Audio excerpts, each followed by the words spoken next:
Sarah Martinez smoothed the front of her simple blue dress as she stepped into the Grand Plaza Hotel, her pulse quickening despite the smile she wore. Today was Emma's wedding day. No matter what had happened in the past, joy still found its way into her chest. The lobby shimmered with marble floors and cascading crystal chandeliers, luxury in its purest form. Exactly the kind of place the Thompson family would choose. "Mom." Emma hurried toward her, still dressed casually, her voice echoing across the vast space. "You made it." But Sarah saw it immediately, the stiffness in her daughter's posture, the forced brightness in her smile. "Of course I did," Sarah said warmly. "I wouldn't miss this for the world."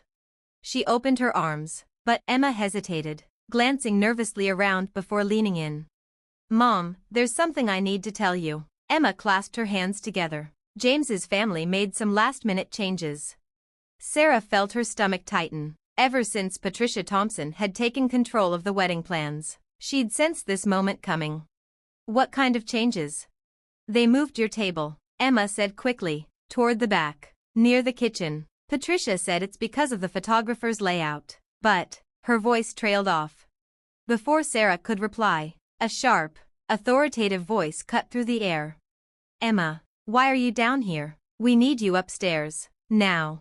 Patricia Thompson crossed the lobby in designer heels, her expression crisp and controlled. Her gaze skimmed over Sarah, stopping only long enough to register polite disdain. "Oh, you're here." Sarah straightened. "Hello, Patricia. The hotel is beautiful." Patricia's smile was thin. "We wanted everything flawless for James and Emma. Speaking of which," she turned sharply to Emma, "your hair appointment started 10 minutes ago. Don't keep people waiting." Emma's eyes flicked to her mother. "Mom, I'm sorry, Go," Sarah said gently. "This day isn't about me." Emma hesitated, then rushed away. The moment she disappeared, Patricia's smile vanished.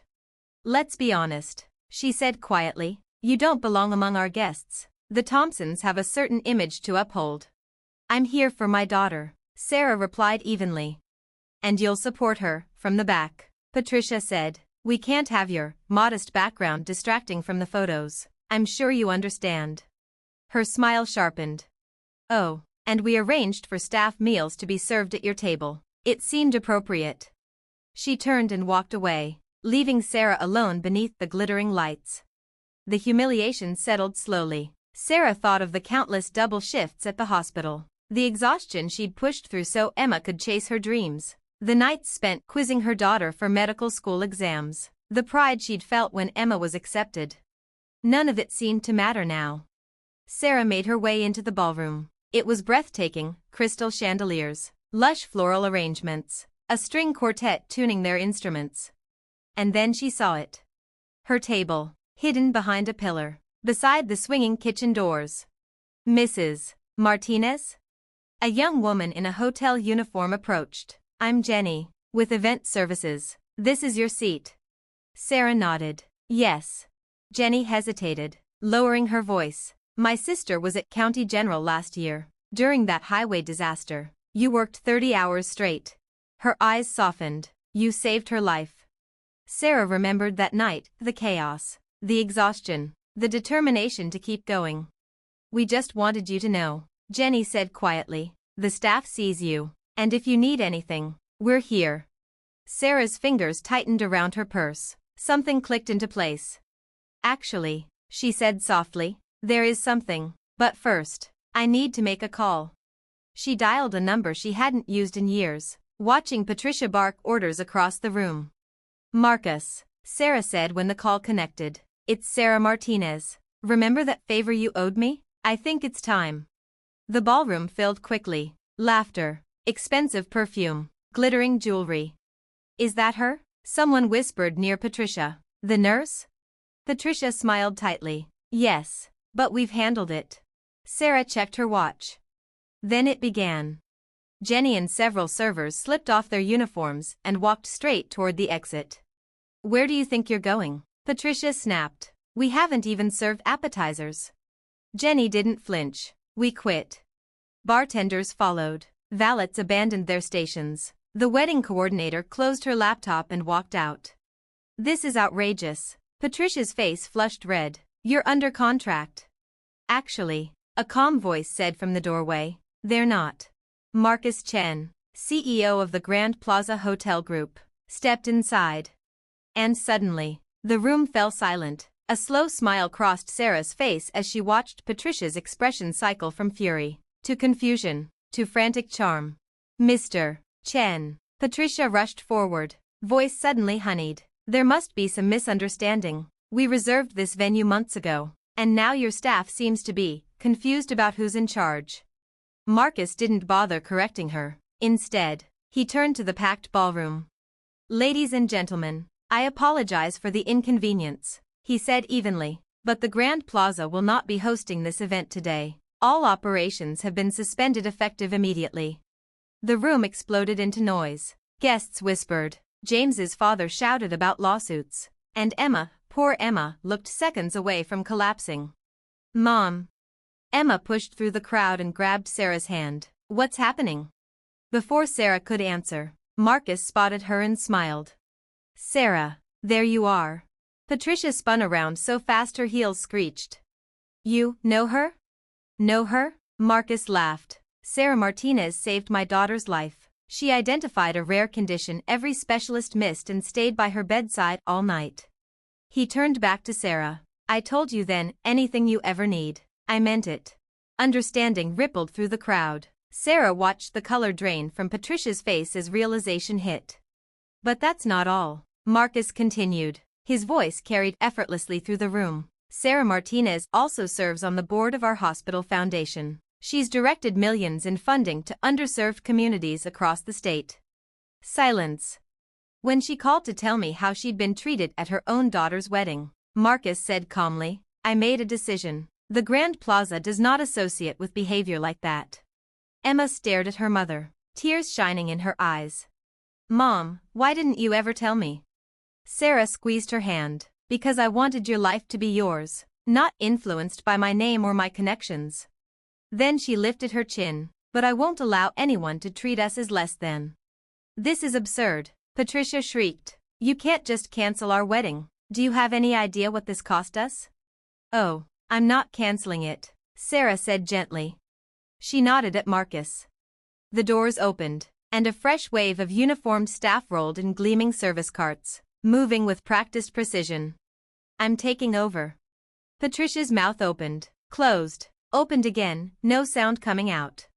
The ceremony will continue, Sarah said, her voice steady, if Emma and James still want it to. But seating will be rearranged. Respect will be non-negotiable.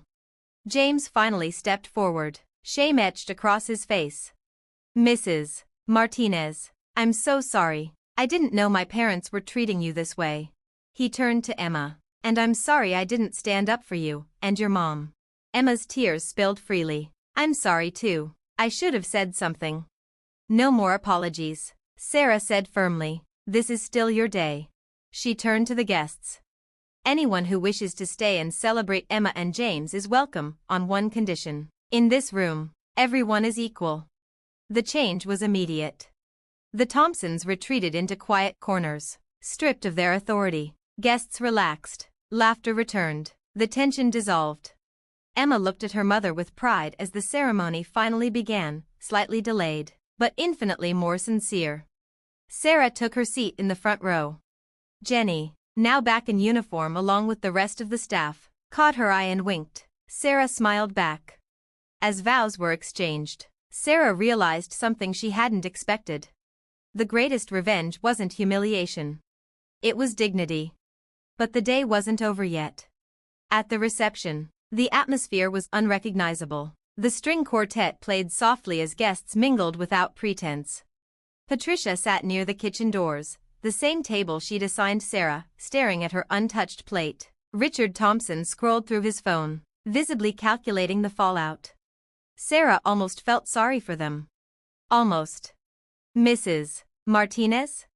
James approached, his voice steady but serious. Could we speak privately? Sarah followed him toward a quiet corner. James took a deep breath. I need you to know, he said, that I've made some decisions. I'm stepping away from my family's hospital administration position. Sarah raised an eyebrow in surprise. James, That's not necessary. It is, he said firmly. I've been thinking about this for a while. I went into healthcare administration because it was expected of me. He straightened his shoulders. I want to go to medical school, like Emma. I want to help people directly, the way you do. A warm smile spread across Sarah's face. Emma never told me that. I never told her, James admitted. I was afraid of disappointing my parents. But today, watching you handle everything with such grace and strength, I realized I've been living to please the wrong people. Before Sarah could respond, Marcus Chen appeared at her elbow. Sarah, there's someone here who wants to speak with you. He gestured toward the ballroom entrance. An elegant older woman stood waiting. Sarah's heart skipped a beat. Sarah Martinez, Dr. Catherine Reynolds said warmly, approaching. I'm glad I could make it, even if I am fashionably late. Patricia and Richard Thompson practically tripped over themselves rushing forward. Commissioner Reynolds, what an honor, Patricia began. Save it. The commissioner cut her off coolly. I'm here for Sarah. She turned back to Sarah, smiling. Next week's board meeting is coming up. We've reviewed your proposal for the new community health initiative, and we're not just approving it, we're doubling the funding. The Thompsons' jaws dropped in perfect unison. And more. Dr. Reynolds continued. I'm retiring next year, and the governor has been asking for recommendations for my replacement. I want to put your name forward, if you're interested. The room fell silent. Emma slipped her hand into Sarah's. Mom, you never told me about any of this. Sarah squeezed her daughter's hand. I always believed our work should speak for itself. Those nights I worked extra shifts. I was also building programs, creating opportunities, and helping more people. Recognition was never my goal. I just wanted to make a difference. And that, Dr. Reynolds said firmly, is exactly why you're perfect for the position. Patricia looked like she might faint. But, she's just a nurse. Just a nurse? Dr. Reynolds raised an eyebrow. Miss Thompson, Sarah Martinez has done more for healthcare in this state than your entire hospital network. While you worried about social status, she saved lives and changed the system from within. James stepped forward. Commissioner Reynolds, I want to learn more about the Community Health Initiative. I'm applying to medical school. Medical school? Patricia shrieked. But you're supposed to take over the family business. No, Mother, James said firmly. I'm making my own path, just like Emma. Just like Mrs. Martinez taught her. The reception continued, but with a completely different energy. The Thompsons retreated, humbled, while guests sought out Sarah, eager to discuss her work and vision for healthcare. As Emma and James shared their first dance, Sarah reflected on how differently the day had turned out from what she had feared. She hadn't set out to humiliate anyone, she simply refused to be diminished. Jenny appeared at her side, glass of champagne in hand. You know, she said with a grin, when my sister told me about the nurse who saved her life, she said you were an angel. I think you might actually be a ninja. Sarah laughed. Sometimes the best revenge isn't getting even. It's standing tall and letting your actions speak for themselves. Later, on the terrace, Sarah and Emma gazed at the city lights. Mom, Emma whispered, I'm sorry, I forgot who I am, who you taught me to be. You never have to apologize for finding your own way, Sarah said, pulling her daughter close. Your value isn't in your marriage or family name, it's in what you do, the people you help, the lives you change. Emma smiled through tears. I know that now, more than ever. Health Commissioner Martinez? Sarah laughed softly. Let's not get ahead of ourselves. Why not? Emma said. After today, anything is possible. The next morning, Marcus sent a text. The staff can't stop talking about yesterday. You've become a legend at the Grand Plaza.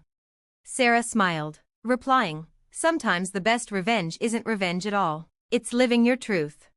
Years of hard work, quiet dedication, and integrity had built a foundation stronger than any social prejudice. The Thompsons had tried to diminish her, but she had simply stood in her own light and let the truth do the rest. As she prepared for another day at the hospital, patients waiting, initiatives to launch, lives to save, Sarah Martinez smiled. Sometimes, the greatest victory wasn't in proving others wrong. It was in proving yourself right.